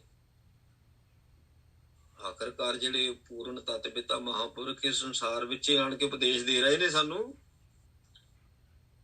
ਤੇ ਉਹਨਾਂ ਦਾ ਨਿਰਮਲ ਬਰਨ ਕਿੱਦਾਂ ਵੀ, ਉਹ ਕਾਲੇ ਨਹੀਂ ਹੋਏ, ਬਸ ਉਹ ਕਾਲੇ ਨਹੀਂ ਹੋਏ ਜੀ। ਸੋ ਕਿ ਮਾਇਆ ਦੇ ਤੱਤੇ ਝੋਲਿਆਂ ਨਾਲ ਤਾਂ ਉਹਨਾਂ ਨੂੰ ਸਿੱਖ ਮੱਤ ਬੜੀ ਮਿਲੀ। ਮਾਇਆ ਦੇ ਝੋਲੇ ਤਾਂ ਉਹਨਾਂ ਨੂੰ ਬੜੇ ਆਏ, ਪਰ ਉਹਨਾਂ ਨੂੰ ਉਹਦੇ ਵਿੱਚ ਸਿੱਖ ਮੱਤ ਹੀ ਲੈਂਦੇ ਗਏ, ਨਵਾਂ ਹੀ ਰੰਗ ਚੜ ਗਿਆ ਜੀ। ਫਿਰ ਮਹਾ ਮੰਤਰ ਗੁਰ ਹਿਰਦੈ ਬਸਿਓ, ਅਚਰਜ ਨਾਮ ਸੁਨਿਓ ਰੀ। ਬਸ ਫਿਰ ਦੇਖ ਲਓ ਜੀ, ਜਿਹੜਾ ਮਹਾਮੰਤਰ, ਗੁਰਮੰਤਰੀ ਮਹਾਮੰਤਰ, ਮੰਤਰ ਗੁਰ, ਗੁਰ ਮੰਤਰ, ਮੰਤਰ ਗੁਰ, ਇਹ ਮਹਾਮੰਤਰ ਹੈ। ਵਾਹਿਗੁਰੂ ਮਹਾਮੰਤਰ ਹੋ ਗਿਆ, ਮੂਲ ਮੰਤਰ ਹੈ, ਇੱਕ ਮਹਾਮੰਤਰ ਹੈ। ਗੁਰ ਮੰਤਰ ਜਿਹੜਾ ਵਾਹਿਗੁਰੂ ਮਹਾਮੰਤਰ ਹੋ ਗਿਆ ਸੀ। ਮਹਾਮੰਤਰ ਗੁਰ ਹਿਰਦੈ ਬਸਿਓ, ਹਿਰਦੇ ਵਿੱਚ ਵਸ ਗਿਆ, ਅਚਰਜ ਨਾਮ ਸੁਨਿਓ ਰੀ। ਹੁਣ ਅਚਰਜ ਵਾਲੀ ਗੱਲ ਇਹ ਬਣ ਗਈ, ਜਦੋਂ ਦਾ ਨਾਮ ਮੇਰੇ ਹਿਰਦੇ ਵਿੱਚ ਵਸਿਆ, ਹੁਣ ਹਿਰਦੇ ਚ ਸੁਣਦਾ। ਆਹ ਨਾਮ ਜਪਣ ਦੀ ਲੋੜ ਹੀ ਨਹੀਂ। ਮੇਰਾ ਰਾਮ ਮੁਝੇ ਜਪੇ ਮੈਂ ਪਾਵਾਂ ਵਿਸਰਾਮ, ਮੈਂ ਤਾਂ ਬੈਠ ਕੇ ਸੁਣਦਾ ਹੀ ਨਹੀਂ, ਮੈਨੂੰ ਕੁਛ ਨਹੀਂ ਕਰਨਾ ਪੈਂਦਾ। ਅਚਰਜ ਵਾਲੀ ਗੱਲ ਹੈ, ਵਾਕਿਆ ਅਚਰਜ ਵਾਲੀ ਗੱਲ ਹੈ ਜੀ। ਹੁਣ ਇੱਥੇ ਕਰ ਕਿਰਪਾ ਨਾ, ਇਹਨੂੰ ਆ ਗਿਆ ਵੀ ਕਰੀ ਕਿਰਪਾ। ਇਹ ਗੱਲ ਹੁਣ ਜਿੱਦਾਂ ਪਹਿਲੇ ਚ ਗੱਲਾਂ ਕੀਤੀਆਂ ਨਾ ਸਾਰੀਆਂ, ਵੀ ਕਿੱਦਾਂ ਜੀ ਤੁਸੀਂ ਕਿੱਦਾਂ ਬਣ ਗਏ, ਤੁਸੀਂ ਸੰਤ ਕਿੱਦਾਂ ਬਣ ਗਿਆ, ਕਿੰਨੀ ਤੁਹਾਡੇ ਤੇ ਕਿਰਪਾ ਹੋ ਗਈ, ਕਿੱਦਾਂ ਵਿਕਾਰਾਂ ਤੋਂ ਛੁੱਟ ਗਏ। ਤੇ ਜਿਹੜਾ ਆਖਰੀ ਪਦਾ ਆ, ਇਹਦੇ ਵਿੱਚ ਇਹ ਸਵਾਲਾਂ ਦਾ ਜਵਾਬ ਦਿੱਤਾ ਲੱਗਦਾ, ਕਰੀ ਕਿਰਪਾ। ਕਰ ਕਿਰਪਾ ਪੜ੍ਹਦੇ ਆਪਾਂ, ਜਦੋਂ ਅਰਥ ਕਰਨਾ ਰਾਰੇ ਦੀ ਹੁਸ਼ਿਆਰੀ ਜਿਹੜੀ ਹੈ ਉਹ ਆਪਾਂ ਲੈਣੀ ਹੈ। ਪਰਮਾਤਮਾ ਨੇ ਆਪ ਹੀ ਕਿਰਪਾ ਕਰ ਦਿੱਤੀ, ਕਰੀ ਕਿਰਪਾ ਪ੍ਰਭ, ਉਹਨੇ ਆਪ ਹੀ ਕਿਤੇ ਕਿਰਪਾ ਕਰ ਦਿੱਤੀ, ਮੈਨੂੰ ਤਾਂ ਪਤਾ ਨਹੀਂ ਲੱਗਾ ਉਹਨੇ ਕਿਰਪਾ ਕੀਤਾ। ਕਿੱਦਾਂ ਕੀਤੀ? ਕਹਿੰਦੇ ਨਦਰ ਅਵਲੋਕਨ, ਉਹਨੇ ਅਵਲੋਕਨ ਹੁੰਦਾ ਦੇਖਣਾ, ਨਦਰ ਹੁੰਦਾ ਕਿਰਪਾ ਦੇ ਨਾਲ, ਕਿਰਪਾ ਕਠਾਕ ਅਵਲੋਕਨ ਕੀ, ਉਹਨੇ ਬਸ ਮਿਹਰ ਭਰੀ ਨਿਗਾਹ ਦੇ ਨਾਲ ਤੱਕਿਆ ਹੀ ਹੈ, ਆਪਣਾ ਚਰਨ ਲਗਾਈ। ਮੈਨੂੰ ਨਹੀਂ ਪਤਾ ਵੀ ਉਦੋਂ ਮੈਂ ਜਪਜੀ ਸਾਹਿਬ ਪੜ੍ਹਦਾ ਸੀ ਜਾਂ ਵਾਹਿਗੁਰੂ ਵਾਹਿਗੁਰੂ ਕਰਦਾ ਸੀ ਜਾਂ ਮੈਂ ਕੁਛ ਵੀ ਨਹੀਂ ਸੀ ਕਰਦਾ। ਆਉਂਦਾ ਨਾ ਬਾਣੀ ਚ ਵਚਨ, ਇੱਕ ਜਗੰਦੇ ਨਾਲ ਹਨ, ਇੱਕ ਨਾ ਸੁੱਤਿਆਂ ਦੇ ਉਠਾ। ਭਾਈ ਉਹ ਜਦੋਂ ਵਸਤੂ ਦਿੰਦਾ, ਇੱਕ ਤਾਂ ਜਾਗਦੇ, ਜਿਹੜੇ ਜਪ ਤਪ ਕਰਨੇ ਵਾਲੇ ਸਾਰੇ ਜਾਗਦੇ ਆ, ਜਿਹੜੇ ਜਪ ਤਪ ਨਹੀਂ ਕਰਦੇ ਸੁੱਤੇ ਹੋਏ ਆ। ਕੀ ਪਤਾ ਭਾਈ, ਕੇਵਲ ਸੁੱਤਿਆਂ ਨੂੰ ਵੀ ਠਾਲ ਕੇ ਵਸਤੂ ਦਿੰਦਾ ਹੈ। ਮੈਨੂੰ ਨਹੀਂ ਪਤਾ ਲੱਗਾ ਮੇਰੇ ਤੇ ਕਿਸ ਦਿਨ ਕਦੋਂ ਕਿਰਪਾ ਹੋ ਗਈ, ਉਸ ਵੇਲੇ ਮੈਂ ਕਿਸ ਪੋਜੀਸ਼ਨ ਵਿੱਚ ਸੀ ਜਦੋਂ ਮੇਰੇ ਤੇ ਕਿਰਪਾ, ਔਰ ਨਹੀਂ ਪਤਾ ਲੱਗਦਾ। ਇਹਦਾ ਜਦੋਂ ਆਪਣਾ ਆਪ ਇਹਦਾ ਬਦਲ ਜਾਂਦਾ ਨਾ, ਇਹਦਾ ਮਾਈਂਡ ਚੇਂਜ, ਬੋਲ ਬਾਣੀ ਚੇਂਜ, ਇਹਦਾ ਸਭ ਕੁਛ ਚੇਂਜ ਹੋ ਗਿਆ, ਫੇਰ ਵੀ ਤਾਂ ਗੱਲਾਂ ਹੀ ਹੋਰ ਹੋਣ ਲੱਗ ਪਈਆਂ। ਤੇ ਬਸ ਮੈਂ ਨਹੀਂ ਕਹਿ ਸਕਦਾ ਵੀ ਕਦੋਂ ਹੋਈ ਕਿਰਪਾ, ਪਰ ਕਿਰਪਾ ਹੋ ਗਈ ਹੈ। ਨਦਰ ਅਵਲੋਕਨ ਮਤਲਬ ਉਹਦੀ ਮਿਹਰ ਦੀ ਨਿਗਾਹ ਹੋਈ ਆ, ਆਪਣਾ ਚਰਨ ਲਗਾਇਆ, ਉਹਨੇ ਆਪਣੇ ਚਰਨਾਂ ਦੇ ਨਾਲ ਜੋੜ ਲਿਆ। ਚਰਨ ਕੀ ਹੈ? ਸ਼ਬਦ, ਉਹਨੇ ਮੈਨੂੰ ਸ਼ਬਦ ਦੇ ਨਾਲ ਜੋੜ ਲਿਆ, ਬਾਣੀ ਦੇ ਨਾਲ ਜੋੜ ਲਿਆ, ਬਸ ਮਿਹਰ ਹੋ ਗਈ ਜੀ। ਪ੍ਰੇਮ ਭਗਤ ਨਾਨਕ ਸੁਖ ਪਾਇਆ, ਸਾਧੂ ਸੰਗ ਸਮਾਈ। ਬਸ ਇਹ ਚੀਜ਼ ਹੈ ਜਿਹੜਾ ਨਾ ਆਹ ਸਿਸਟਮ ਬਣ ਗਿਆ, ਇਹ ਪ੍ਰੇਮਾ ਭਗਤੀ, ਪ੍ਰੇਮਾ ਭਗਤੀ। ਤੇ ਇੱਕ ਤਾਂ ਉਹ ਕਹਿੰਦੇ ਨਾ, ਧੰਦੇ ਦੀ ਸਿੱਖੀ, ਦੇਖਾ ਦੇਖੀ ਦੀ ਸਿੱਖੀ, ਹਿਰਸ ਦੀ ਸਿੱਖੀ, ਸਿਦਕੀ ਸਿੱਖੀ, ਤੇ ਇੱਕ ਪ੍ਰੇਮ ਵਾਲੀ ਸਿੱਖੀ। 5 ਪ੍ਰਕਾਰ ਦੀ ਸਿੱਖੀ ਹੈ। ਤੇ ਇੱਕ ਉਹ ਮਤਲਬ ਧੰਦੇ ਵਾਲੀ, ਇੱਕ ਦੇਖਾ ਦੇਖੀ, ਇੱਕ ਹਿਰਸ ਦੀ ਸਿੱਖੀ, ਤੇ ਇੱਕ ਹੈਗੀ ਆ ਸਿਦਕੀ ਸਿੱਖੜੇ ਹੁੰਦੇ ਆ, ਇੱਕ ਪ੍ਰੇਮ ਵਾਲੇ। ਆ ਪ੍ਰੇਮ ਵਾਲੇ ਜਿਹੜੇ ਨੇ ਸਭ ਤੋਂ ਸਰਵ ਸ੍ਰੇਸ਼ਟ, ਉੱਥੇ ਕੋਈ ਮਰਜ਼ਾਦਾ, ਕਿਸੇ ਵੀ ਕਿਸਮ ਦੀ ਕੋਈ ਮਰਜ਼ਾਦਾ ਨਹੀਂ, ਕੋਈ ਬੰਨਣ ਹੀ ਨਹੀਂ ਹੈ। ਪਰ ਪ੍ਰੇਮ ਹੋਵੇ, ਪ੍ਰੇਮ ਹੈ ਨਹੀਂ ਫੇਰ ਤਾਂ ਮਰਜ਼ਾਦਾ ਦੀ ਲੋੜ ਪੈਣੀ। ਪ੍ਰੇਮ ਹੈ ਨਹੀਂ, ਸਮੁੰਦਰ ਨੂੰ ਕਿਨਾਰਿਆਂ ਦੀ ਲੋੜ ਨਹੀਂ, ਨਦੀ ਨੂੰ ਕਿਨਾਰਿਆਂ ਦੀ ਲੋੜ ਹੈ, ਸਮੁੰਦਰ ਨੂੰ ਕਿਨਾਰਿਆਂ ਦੀ ਕੀ ਲੋੜ ਹੈ। ਸੋ ਉਹਦਾ ਯਥਾ ਪਾਣੀ ਹੀ ਉਸਦਾ ਕਿਨਾਰਾ ਹੁੰਦੇ। ਅਸੀਂ ਕਹੀਏ ਵੀ ਆ ਜਿਹੜੇ ਬਾਹਰਲੇ ਕਿਨਾਰੇ ਇਹਨਾਂ ਨੇ ਸਮੁੰਦਰ ਬੰਨੇ ਆ, ਸਵਾਲ ਇਹ ਨਹੀਂ ਪੈਦਾ। ਪਾਣੀ ਦੇ ਹੀ ਸਮੁੰਦਰ ਦੇ ਕਿਨਾਰੇ ਹੁੰਦੇ ਨੇ, ਉਹਨਾਂ ਵਿੱਚ ਸਮੁੰਦਰ ਹੁਕਮ ਦੇ ਵਿੱਚ ਹੈ, ਜਾ ਕੇ ਹੁਕਮ ਦੇ ਵਿੱਚ ਹੈ ਸਮੁੰਦਰ, ਕਿਨਾਰਿਆਂ ਕਲੇਰਿਆਂ ਵਿੱਚ ਨਹੀਂ ਹੁੰਦਾ। ਪ੍ਰੇਮ ਭਗਤ ਤੱਤੇ ਨੂੰ ਸਿਆਰੀ ਭਗਤੀ, ਜਿਹੜੀ ਪ੍ਰੇਮਾ ਭਗਤੀ ਆ, ਨਾਨਕ ਸੁਖ ਪਾਇਆ, ਇਹਦੇ ਨਾਲ ਫਿਰ ਸदैवी ਸੁਖ ਪ੍ਰਾਪਤ ਹੁੰਦਾ। ਮੈਨੂੰ ਪ੍ਰੇਮਾ ਭਗਤੀ ਦੀ ਦਾਤ ਬਖਸ਼ਿਸ਼ ਕਰਦੀ, ਇਸ ਕਰਕੇ ਹੁਣ ਮੈਂ ਸੁੱਖ ਦੇ ਵਿੱਚ ਹੈ। ਸਾਧੂ ਸੰਗ ਸਮਾਈ, ਮੇਰੀ ਸਮਾਈ ਹੁਣ ਗੁਰੂ ਵਿੱਚ ਹੀ ਹੋ ਗਈ, ਗੁਰਬਾਣੀ ਵਿੱਚ ਹੀ ਹੋ ਗਈ। ਸਾਧੂ ਦਾ ਜਿਹੜਾ ਸੰਗੀ ਬਣ ਜਾਂਦਾ ਉਹ ਸਮਾਉਂਦਾ, ਭਾਵ ਜਦੋਂ ਮਨ ਚਿੱਤ ਇੱਕ ਹੁੰਦੇ ਨੇ ਉਹ ਸਮਾਉਂਦਾ, ਇਹਨੂੰ ਏਦਾਂ ਆਪਾਂ ਕਹਿ ਸਕਦੇ ਹਾਂ। ਸਾਧੂ ਫਿਰ ਚਿੱਤ ਹੋ ਜਾਂਦਾ, ਤੇ ਉਹਦਾ ਸੰਗੀ ਕੌਣ ਹੋ ਗਿਆ? ਮਨ। ਚਿੱਤ ਦਾ ਮਨ ਹੈਗਾ ਤਾਂ ਸ਼ੁਰੂ ਤੋਂ ਹੀ ਸੰਗੀ, ਪਰ ਇਹ ਐਵੇਂ ਬਾਹਰਲੇ ਪਾਸੇ ਨੂੰ ਭੱਜਾ ਫਿਰਦਾ। ਇੱਕ ਓੰਕਾਰ ਸਤਿਗੁਰ ਪ੍ਰਸਾਦ, ਰਾਗ ਆਸਾ ਕਰ ਸਤਵਾਂ, ਮਹੱਲਾ 5। ਸੋ ਪਹਿਲੋਂ ਬੀਜ ਮੰਤਰ ਹੈ ਜੀ, ਅਕਾਲ ਪੁਰਖ ਦਾ ਮੰਗਲ ਹੈ। ਪ੍ਰਮਾਤਮਾ ਇੱਕ ਹੈ, ਓਮ ਪ੍ਰਕਾਸ਼ ਇੱਕ ਹੈ, ਕਾਰ ਇੱਕ ਰਸ ਹੈ, ਬਾਗਡੋਰ ਸਾਰਿਆਂ ਦੀ ਉਹਦੇ ਹੱਥ ਵਿੱਚ ਹੈ। ਸਤ ਗੁਰ, ਉਸ ਦਾ ਗਿਆਨ ਸਤ ਹੈ, ਉਸ ਦਾ ਗਿਆਨ ਕਦੀ ਨਸ਼ਟ ਨਹੀਂ ਹੁੰਦਾ। ਉਸ ਦਾ ਗਿਆਨ ਹੀ ਸਾਨੂੰ ਸੱਤ ਤਿੱਕਰ ਪਹੁੰਚਾ ਸਕਦਾ ਹੈ, ਭਾਵ ਗੁਰੂ ਦਾ ਗਿਆਨ ਹੀ ਸਾਨੂੰ ਸੱਤ ਤਿੱਕਰ ਪਹੁੰਚਾਉਂਦਾ, ਸੱਤ ਦੀ ਸੋਝੀ ਕਰਾਉਂਦਾ। ਇਹ ਗੁਰੂ ਦਾ ਗਿਆਨ ਪ੍ਰਾਪਤ ਕਿੱਦਾਂ ਹੁੰਦਾ? ਕਹਿੰਦੇ ਪ੍ਰਸਾਦ, ਬਿਨਾਂ ਕਿਰਪਾ ਤੋਂ ਗੁਰੂ ਦਾ ਗਿਆਨ ਪ੍ਰਾਪਤ ਨਹੀਂ ਹੋ ਸਕਦਾ ਜੀ। ਜੇ ਕਿ ਜਿਵੇਂ ਬਹੁਤ ਪੜ੍ਹ ਕੇ ਲਗਾ ਮਾਤਰਾ ਦੀ ਸੋਝੀ ਆ ਗਈ, ਮੈਂ ਬੜਾ ਵਿਦਵਾਨ ਬਣ ਗਿਆ, ਮੈਨੂੰ ਸੱਤ ਦਾ ਗਿਆਨ ਹੋਵੇ, ਨਾ ਭਾਈ ਭੁੱਲ ਜਾਓ। ਏਦਾਂ ਨਹੀਂ, ਏਦਾਂ ਤਾਂ ਸਾਰੇ ਵਿਦਵਾਨ ਜਿਹੜੇ ਬ੍ਰਹਮ ਗਿਆਨੀ ਬਣ ਜਾਣ, ਹੋ ਹੀ ਨਹੀਂ ਸਕਦਾ। ਪੜ੍ਹਿਆ ਅਨਪੜ੍ਹਿਆ ਪਰਮਗਤ ਪਾਵੇ। ਜਿਹੜਾ ਜੋ ਕੁਝ ਪੜ੍ਹਿਆ ਲਿਖਿਆ ਹੁੰਦਾ ਇਹਦਾ ਅਨਪੜ੍ਹ ਕਰ, ਇਹ ਤਾਂ ਅਨਪੜ੍ਹਿਆ ਕਰਨਾ ਪੈਂਦਾ, ਫੇਰ ਪਰਮਗਤੀ ਹੈ। ਇਹਨੂੰ ਕਹਿਣਾ ਪੈਂਦਾ, ਜਿੱਡਾ ਮਰਜੀ ਵਿਦਵਾਨ ਹੋ ਜਾਵੇ, ਜੇ ਬ੍ਰਹਮ ਗਿਆਨੀ ਬਣਨਾ ਫੇਰ ਕਹਿਣਾ ਪੈਣਾ ਤੂੰ ਸਮਰੱਥ ਵੱਡਾ, ਮੇਰੀ ਮਤ ਥੋੜੀ ਰਾ, ਮੇਰੀ ਹੈ ਨੀ ਮਤ ਜੀ। ਫੇਰ ਬ੍ਰਹਮ ਦੀ ਸੂਝੀ ਆਉਂਦੀ ਜਾ ਕੇ, ਇਹ ਤਾਂ ਸਵਾਲ ਹੀ ਨਹੀਂ ਪੈਦਾ। ਆਸਾ ਰਾਗ ਹੈ ਘਰ ਸੱਤਵਾਂ, ਸੱਤਵੇਂ ਘਰ ਵਿੱਚ ਗਾਇਨ ਕਰਨ ਦਾ ਉਪਦੇਸ਼ ਹੈ। ਮਹੱਲਾ ਪੰਜਵਾਂ। ਧੰਨ ਗੁਰੂ ਅਰਜਨ ਦੇਵ ਮਹਾਰਾਜ ਸੱਚੇ ਪਾਤਸ਼ਾਹ ਜੀ, ਧੰਨ ਗੁਰੂ ਅਰਜਨ ਦੇਵ ਮਹਾਰਾਜ ਸੱਚੇ ਪਾਤਸ਼ਾਹ ਜੀ, ਕਿਰਪਾ ਕਰਨੀ। ਲਾਲ ਚੋਲਨਾ ਤੈ ਤਨ ਸੋਹਿਆ, ਸੁਰਜਨ ਪਾਣੀ ਤਾਂ ਮਨ ਮੋਹਿਆ। ਕਵਨ ਵਨੀਰੀ ਤੇਰੀ ਲਾਲੀ, ਕਵਨ ਰੰਗ ਤੂੰ ਭਈ ਗੁਲਾਲੀ। ਰੀ ਸ਼ਬਦ ਆ ਰਿਹਾ ਨਾ, ਰੀ ਸ਼ਬਦ ਇਹ ਵੀ ਪੁੱਛਿਆ ਜਾ ਰਿਹਾ ਜੀ। ਇਹ ਵੀ ਬ੍ਰਹਮ ਗਿਆਨੀ ਨੂੰ ਜਿਗਿਆਸੂ ਪੁੱਛਦਾ ਹੀ ਹੈ। ਇਹ ਵੀ ਹੁਣ ਜਿਹੜਾ ਸਰੀਰ ਚੋਲਾ ਆ, ਇਹ ਕਿੱਦਾਂ ਲਾਲ ਹੋ ਗਿਆ? ਜਦੋਂ ਇਹਨੂੰ ਪ੍ਰੇਮ ਦਾ ਰੰਗ ਚੜ ਜਾਂਦਾ, ਇਹ ਸਰੀਰ ਓਦਾਂ ਦੇਖਣ ਨੂੰ ਲਾਲ ਨਹੀਂ ਹੁੰਦਾ।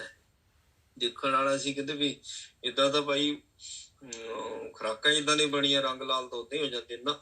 ਇਹ ਨਹੀਂ ਗੱਲ, ਇੱਥੇ ਲਾਲ, ਇੱਥੇ ਪ੍ਰੇਮ ਦੀ ਗੱਲ ਕੀਤੀ ਪਈ ਹੈ। ਇਹ ਸਰੀਰ ਰੂਪ ਚੋਲਾ ਹੁਣ ਪ੍ਰੇਮ ਦੇ ਵਿੱਚ ਰੰਗਿਆ ਗਿਆ।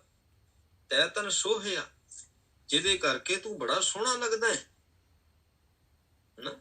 ਜੇ ਸਖੀ ਵਾਲੀ ਗੱਲ ਕਰ ਲਈਏ, ਇੱਕ ਸਖੀ ਦੂਜੀ ਸਖੀ ਨੂੰ ਪੁੱਛਦੀ ਹੈ, ਜਿਹੜੀ ਜਿਹਦੇ ਤੇ ਕਿਰਪਾ ਹੋ ਗਈ ਹੈ ਵੀ ਇਹ ਤੂੰ ਬਹੁਤ ਸੋਹਣੀ ਲੱਗਦੀ ਹੈ ਹਨਾ। ਹੁਣ ਮਤਲਬ ਜਿਹੜੀ ਸੁਹਾਗਣ ਹੈ ਭਾਈ, ਉਹਦੇ ਕੱਪੜੇ ਉਹ ਵੀ ਪਤੀ ਦੇ ਨਾਲ ਉਹਦਾ ਪਿਆਰ ਆ ਪੂਰਾ, ਤੇ ਉਹ ਪਿਆਰ ਦਾ ਰੰਗ ਚੜਿਆ ਹੋਇਆ। ਜੇ ਜਿੰਨੀ ਮਰਜੀ ਮਾਇਆ ਕੋਲ ਹੈ, ਕੱਪੜਾ ਕੋਲ ਹੈ, ਜੇ ਪਤੀ ਦਾ ਪਿਆਰ ਹੀ ਹੈ ਨਹੀਂ ਤੇ ਉਹ ਰੰਗ ਹੀ ਨਹੀਂ ਚੜ ਸਕਦਾ, ਉਹ ਨਹੀਂ ਰੰਗ ਚੜਦਾ।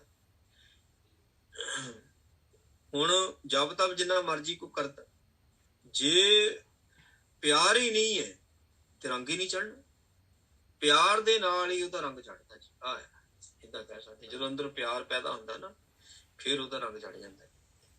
ਫਿਰ ਇਹ ਤਨ ਸੋਹਣਾ ਲੱਗਣ ਲੱਗ ਪੈਂਦਾ। ਇਹੋ ਹੀ ਕੱਪੜਾ ਜਿਹੜਾ ਤਨ ਤਾਂ ਇਹ ਸੋਹਣਾ ਲੱਗਦਾ, ਬੜਾ ਸੋਹਣਾ ਲੱਗਦਾ ਤੇਰਾ ਕੱਪੜਾ, ਤੇਰਾ ਤਨ ਬੜਾ ਸੋਹਣਾ ਹੋ ਗਿਆ। ਹਾਂਜੀ।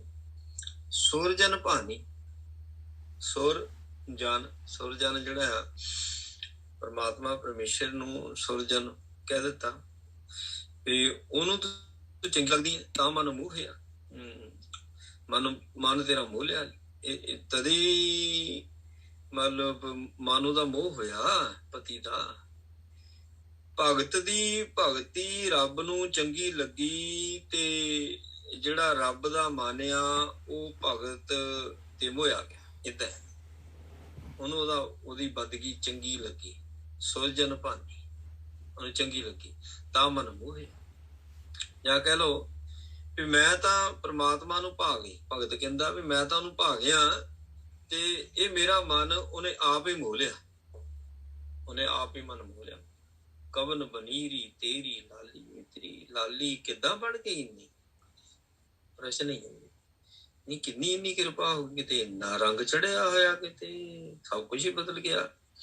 ਕਵਨ ਰੰਗ ਤੂੰ ਭਈ ਗੁਲਾਲੀ, ਤੇ ਕਿਹੜਾ ਰੰਗ ਐਸਾ ਸੀ ਕਿ ਜਿਹਦੇ ਨਾਲ ਇੰਨਾ ਗੂੜਾ ਰੰਗ ਚੜ ਗਿਆ? ਗੁਲਾਲੀ, ਗੁਲਾਲ, ਗੂੜਾ ਰੰਗ, ਇੰਨਾ ਗੂੜਾ ਰੰਗ ਚੜ ਗਿਆ।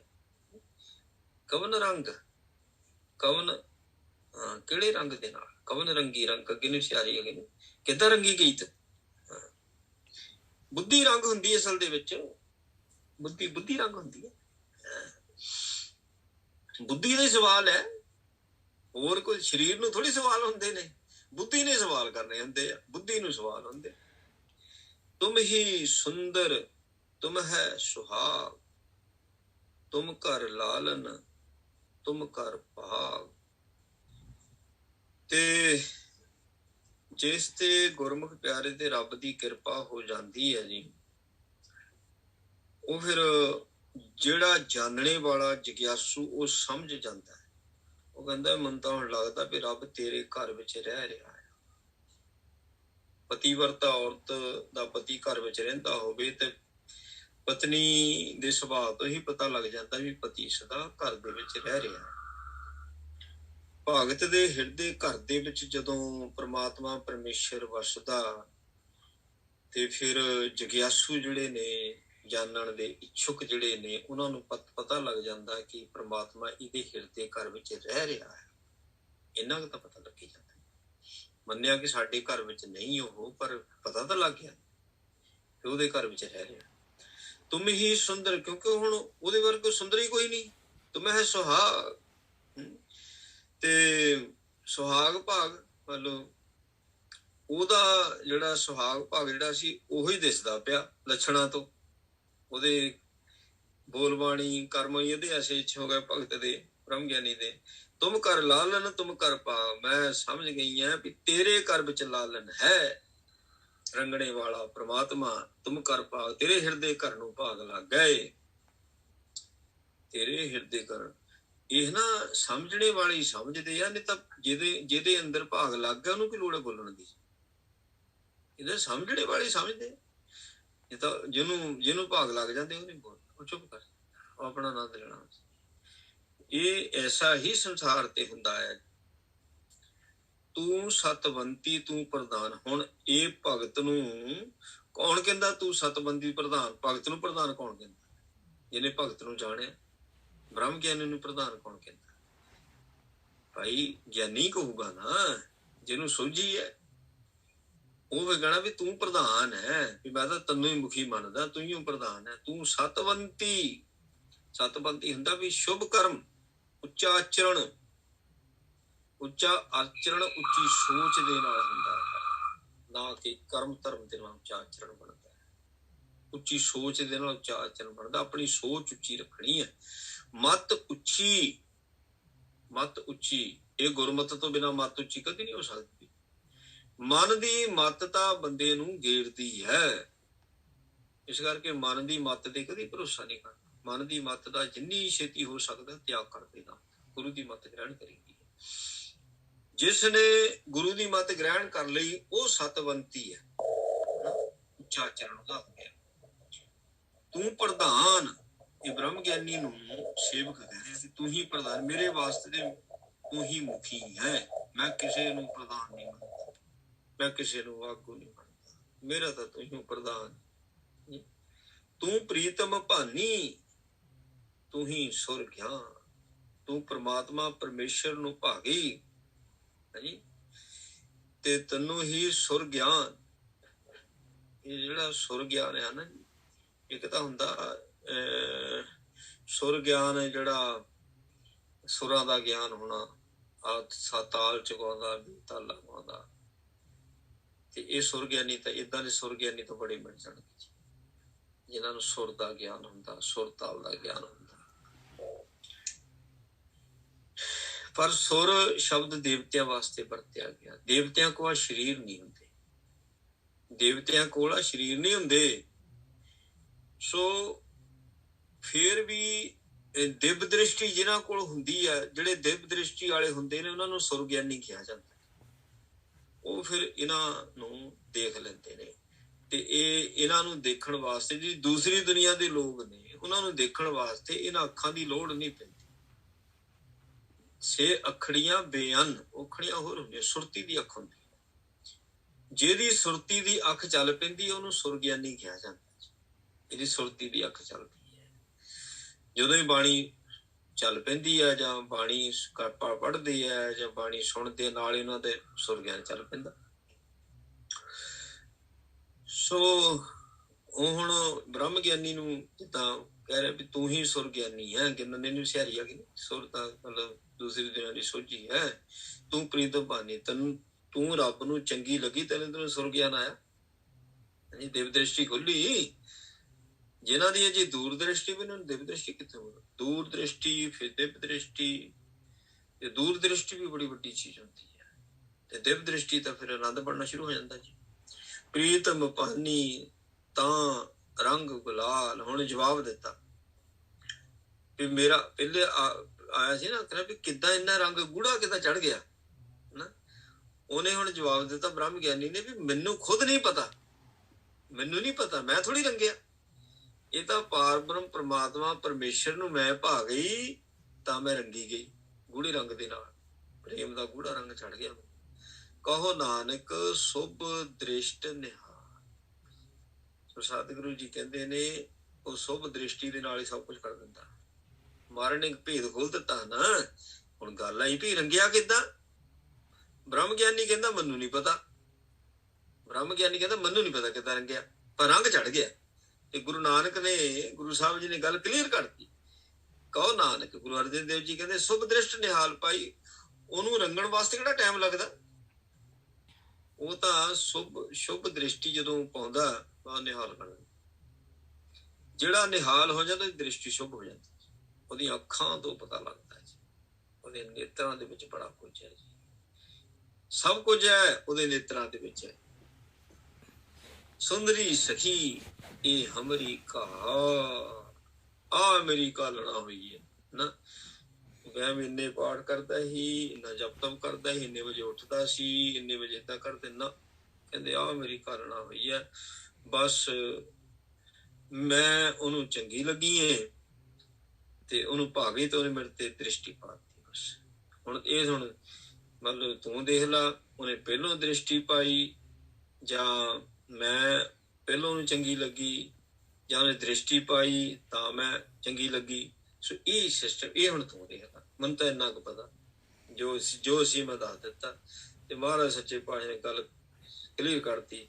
ਕਹਿੰਦੇ ਭਾਈ ਉਹਦੀ ਦ੍ਰਿਸ਼ਟੀ ਤਾਂ ਜਦੋਂ ਉਹਦੀ ਅੰਮ੍ਰਿਤ ਭਰੀ ਦ੍ਰਿਸ਼ਟੀ ਪੈਂਦੀ ਨਾ, ਸੁੱਕੇ ਹਰੇ ਖੀਏ ਕਿਨ ਮਾਹੇ, ਉਹ ਸੁੱਕਿਆਂ ਨੂੰ ਹਰੇ ਭਰੇ ਕਰਦਾ, ਦੇਰੀ ਨਹੀਂ ਲਾਉਂਦਾ। ਵੱਡਿਆਂ ਵੱਡਿਆਂ ਪਾਪੀਆਂ ਨੂੰ ਸੰਤ ਬਣਾਉਣ ਲੱਗਿਆ ਦੇਰੀ ਨਹੀਂ ਲਾਉਂਦਾ, ਜਦੋਂ ਆਪਣੀ ਮਿਹਰ ਦੀ ਦ੍ਰਿਸ਼ਟੀ ਕਰਦਾ, ਮਿਹਰ ਦੀ ਨਿਗਾਹ ਕਰਦਾ। ਪ੍ਰਭ ਆਪ ਸ਼ਿੰਗਾਰ ਸਵਾਰਨ ਹਾਰ, ਭਗਤ ਨੂੰ ਉਹ ਆਪ ਹੀ ਸ਼ਿੰਗਾਰਦਾ। ਹੁਣ ਭਗਤ ਦਾ ਜਪ ਤਪ ਸੰਜਮ ਅਲੱਗਾ ਜਿਹਾ ਹੋ ਜਾਂਦਾ। ਸਵਾਰੇ ਹੋਏ ਹੁੰਦੇ ਨੇ ਭਗਤ ਭਾਈ। ਉਹ ਤਾਂ ਤੁਸੀਂ ਦੇਖੋ ਬਾਣੀ ਪੜ੍ਹਦੇ ਆ, ਸੇਵਾ ਕਰਦੇ ਆ, ਬਚਨ ਬਿਲਾਸ ਵੀ ਸੁਧਾਰਨ ਵੀ ਕਰਦੇ ਆ, ਉਹਨਾਂ ਦੇ ਬਚਨ ਵੀ ਬੜੇ ਸੁਲਝੇ ਹੋਏ ਹੁੰਦੇ ਨੇ। ਸਵਾਰੇ ਹੋਏ ਨੇ ਭਗਤ ਉਸਦੇ, ਘੜੇ ਹੋਏ ਨੇ ਭਗਤ ਉਸਦੇ। ਘੜਿਆ ਪਰਮਾਤਮਾ ਪਰਮੇਸ਼ਰ ਨੇ ਆਪ ਉਹਨਾਂ ਨੂੰ ਸਵਾਰ, ਤੇ ਜੋ ਹੁਣ ਉਹਨਾਂ ਦਾ ਰੂਪ ਬਣ ਗਿਆ ਉਹ ਸ਼ਿੰਗਾਰ ਅਸੀਂ ਤਾਂ ਕਿਤੇ ਵੀ ਨਹੀਂ ਲੈ ਸਕਦੇ। ਜਿਹੜੇ ਸ਼ਿੰਗਾਰ ਦੇ ਨਾਲ ਰੱਬ ਨੇ ਆਪਣੇ ਭਗਤਾਂ ਨੂੰ ਸ਼ਿੰਗਾਰ ਦਿੱਤਾ, ਸਵਾਰ ਦਿੱਤਾ, ਅਸੀਂ ਸ਼ਿੰਗਾਰ ਕਿੱਥੋਂ ਲੈ ਸਕਦੇ? ਅਸੀਂ ਨਹੀਂ ਲੈ ਸਕਦੇ ਭਾਈ। ਇਹ ਉਹਦੇ ਕੋਲ ਹੀ ਹੈ, ਵਾਹ ਬਈ ਕਰ ਅਸੀਂ ਆਪ ਹੀ ਸਭ ਕੁਛ। ਲਓ ਜੀ, ਇਹ ਮਹਾਰਾਜ ਸੱਚੇ ਪਾਤਸ਼ਾਹ ਦੀ ਬੜੀ ਮਿਹਰ ਕਿਰਪਾ ਹੋ ਗਈ ਹੈ ਜੀ। ਤੇ ਜੇ ਕਿਸੇ ਗੁਰਮੁਖ ਪਿਆਰੇ ਨੇ ਹੁਣ ਇਹਦੇ ਸ਼ਬਦ ਵਿੱਚ ਕੋਈ ਸਾਂਝ ਪਾਉਣੀ ਹੈ ਤੇ ਆਓ ਜੀ ਕਿਰਪਾ ਕਰੋ ਜੀ।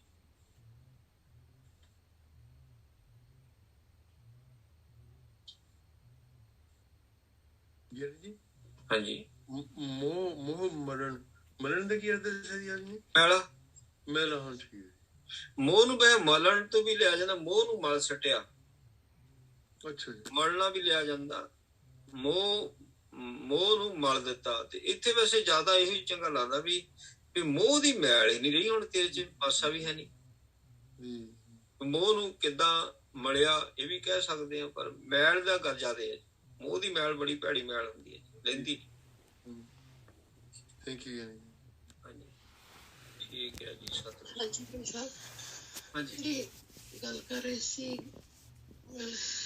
ਆਪੇ ਸਰਵਣ ਦੀ ਵਿਸ਼ਰਾਮ ਕਰਨਾ। ਕਹਿੰਦੇ ਮੈਂ ਤਾਂ ਵਿਸ਼ਰਾਮ ਕਰਦਾ। ਜਿਹੜੇ ਬ੍ਰਹਮ ਗਿਆਨੀ ਦੀ ਗੱਲ ਹੋਈ ਸੀ ਵੀ ਆਪੇ ਸਰਵਣ ਕਰਦਾ ਨਾ, ਆਹੋ ਉਹਦਾ ਥੋੜਾ ਜਿਹਾ ਖੁਲਾਸਾ ਕਰਿਓ। ਉਹ ਹੀ ਕਬੀਰ ਸਾਹਿਬ ਨੇ ਜਿੱਦਾਂ ਕਿਹਾ ਨਾ ਵੀ ਮੇਰਾ ਰਾਮ ਮੁਝੇ ਜਪੇ ਮੈਂ ਪਾਊਂ ਵਿਸ਼ਰਾਮ। ਹਾਂਜੀ, ਤੇ ਉਹ ਫਿਰ ਸਿਮਰਨ ਭਜਨ ਬੰਦਗੀ ਕਰਦਿਆਂ ਤੇ ਇਹਦਾ ਜਿਹੜਾ ਸਰਵਣ ਗਿਆਨ ਅੰਦਰ ਆ ਨਾ, ਇਹ ਅੰਤਰਮੁਖ ਹੋ ਗਿਆ। ਤੁਸੀਂ ਦੇਖੋ ਵੀ ਇਹ ਜਿਹੜਾ ਸਾਡਾ ਸਰਵਣ ਗਿਆਨ ਅੰਦਰ ਆਇਆ ਨਾ, ਇਹ ਮਾਤਾ ਦੇ ਗਰਭ ਚ ਚੱਲਦਾ। ਉੱਥੇ ਸਿਰਫ ਸੁਣਦਾ ਹੀ ਆ, ਹੋਰ ਕੁਝ ਨਹੀਂ ਦਿਖਦਾ, ਦੇਖ ਸਕਦਾ ਨਾ ਬੋਲ ਸਕਦਾ। ਇਹ ਅੰਦਰਲੇ ਸਰਵਣੇ ਦੇ ਚੱਲਦੇ ਪਏ।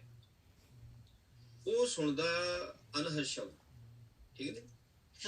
ਤੇ ਜਦੋਂ ਜਨਮ ਲੈ ਲੈਂਦਾ ਉਸ ਵੇਲੇ ਦੇਖੋ ਨਾ, ਇਹ ਬੋਲ ਤਾਂ ਕੁਝ ਸਕਦਾ ਹੀ ਨਹੀਂ, ਬੋਲ ਨਹੀਂ ਸਕਦਾ, ਤੇ ਸੁਣ ਸਭ ਕੁਝ ਸਕਦਾ ਕਿਉਂਕਿ ਅੰਦਰੋਂ ਸੁਣਦਾ ਆਇਆ, ਉਹ ਚੱਲਦਾ ਪਿਆ। ਸੁਣ ਬੱਚਾ ਦੇਖੋ ਜੀ, ਬੱਚਾ ਬੋਲਦਾ ਬੋਲਦਾ ਨਹੀਂ, ਪਰ ਸੁਣਦਾ ਉਹਨੂੰ ਸਭ ਕੁਝ ਆ, ਬੱਚੇ ਸਾਰੀਆਂ ਗੱਲਾਂ ਸੁਣਦਾ। ਫਿਰ ਬੋਲਣਾ ਤਾਂ ਸਿੱਖਦਾ ਜਾ ਕੇ 2-2.5 ਸਾਲ ਬਾਅਦ, ਤੇ ਉਹਦਾ ਸਰਵਣ ਇੰਦਰਾ ਜਿਹੜਾ ਉਹਦਾ ਤਾਂ ਬਚਪਨ ਤੇ ਚੱਲਣ ਡਿਆ। ਅਸੀਂ ਉਹਨੂੰ ਨਹੀਂ ਕੀਤਾ ਮਤਲਬ ਸ਼ਕਤੀਮਾਨ, ਵੀ ਉਹਨੂੰ ਨਹੀਂ ਅਸੀਂ ਬਲ ਵਾਲਾ ਬਣਾਇਆ, ਜਿਹੜਾ ਸਰਵਣ ਸਾਡਾ ਗਿਆਨ ਇੰਦਰਾ ਹੈ ਨਾ। ਤੇ ਉਹ ਤਾਂ ਹੁਣ ਅਸੀਂ ਸਾਡਾ ਜੇ ਬੱਚੇ ਨੂੰ ਮਤਲਬ ਸੁਣਾਉਣਾ, ਬਾਣੀ ਸੁਣਾਉਣੀ, ਪਾਠ ਸੁਣਾਉਣਾ, ਉਹਦੇ ਨਾਲ ਉਹਨੇ ਹੋਰ ਜ਼ਿਆਦਾ ਗਰੋਥ ਕਰ ਜਾਣੀ ਸੀ, ਉਹ ਹੋਇਆ ਨਹੀਂ ਸਾਡੇ ਕੋਲ। ਚਲੋ ਤੇ ਹੁਣ ਏਦਾਂ ਵੀ ਹੁਣ ਭਾਵੇਂ ਚਲੋ ਅਸੀਂ ਕਿਸ ਵੀ ਉਮਰ ਤੋਂ ਸ਼ੁਰੂ ਕੀਤਾ, ਪਰ ਜਿਹੜਾ ਸਾਡਾ ਸਰਵਣ ਵਾਲਾ ਗਿਆਨ ਇੰਦਰਾ ਬਹੁਤ ਬਲ ਵਾਲਾ ਹੈ, ਬਹੁਤ ਬਲ ਵਾਲਾ। ਥੋੜੀ ਜਿਹੀ ਮਿਹਨਤ ਕਰਨੀ ਪੈਂਦੀ ਆ, ਆਟੋਮੈਟਿਕਲੀ ਫਿਰ ਜੀ ਬਾਹਰਲਾ ਸਿਸਟਮ ਬੰਦ ਕਰਕੇ ਅੰਦਰੋਂ ਸੁਣਨਾ ਸ਼ੁਰੂ ਕਰ ਦਿੰਦਾ, ਅੰਦਰ ਉਹਦਾ ਨਾਮ ਚੱਲਦਾ, ਅਭਿਆਸ ਕੀਤਾ ਹੋਇਆ ਹੁੰਦਾ। ਜਿਹੜੀ ਬਾਣੀ ਪੜ੍ਹੀ ਹੁੰਦੀ ਜਾਂਦੀ ਤਾਂ ਕਿਤੇ ਹੈ ਨਹੀਂ, ਅੰਦਰੇ ਹੁੰਦੀ ਹੈ ਜੀ।